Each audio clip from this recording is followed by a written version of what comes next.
I started this painting using reference images. The shape of the elbows and the positioning of the arms on the head and stuff was very intentional because my thought at the time was to make like a flower out of the figure, and like I would do so by rotating it and drawing or painting the figure in those several different directions, hoping that it would form some kind of floral shape. And so I started playing around with that and imagining different angles and different configurations of this form, and I put them together in various ways until it formed this kind of completely abstract, advanced shape out of this singular form.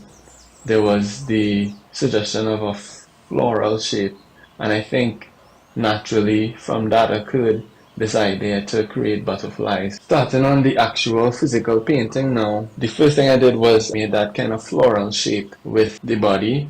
There was a reference photo of some trees in my yard. I would use and loosely kind of paint some leaves from a mango tree, some leaves from a tamarack tree, and take sections of that and paint it over and over. I would cover the entire surface in tape and use a stencil to draw the various shapes of the butterfly in different stages of flight, different perspectives, cut them out, and then paint that entire scene with the leaves over the cutout stencils. At some point, I did so many layers that the image became really broken up and abstracted, so you could hardly really tell what was going on. Everything was so densely like intertwined with butterfly shapes and leaves and things kind of interrupting each other from that layering process. So once I was done with the outer part of the painting, I was kind of stuck with this very like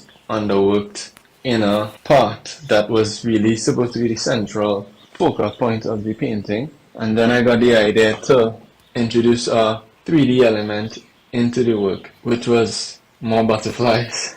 I got some friends at the time to cut out these shapes for me, and I did a bunch of different sizes and I painted them all in this matte black paint. I then began to stick the butterflies onto the middle of the painting. I was just expressing my frustration at the time with, I don't know, life in various ways that it could frustrate anybody. A scream is such a cathartic thing, and it's funny that the painting that I want to express or release actually was the most restrictive process that I've ever engaged in while painting. It was really painstaking doing those layers and those stencils. I found that the meditative and kind of arduous process symbolized a kind of a transformative journey for me at that point in my work. That kind of says a lot about the painting in itself, because this idea of butterflies, transformation, release, catharsis, all of those ideas that exist in the painting were also present in the process of making it.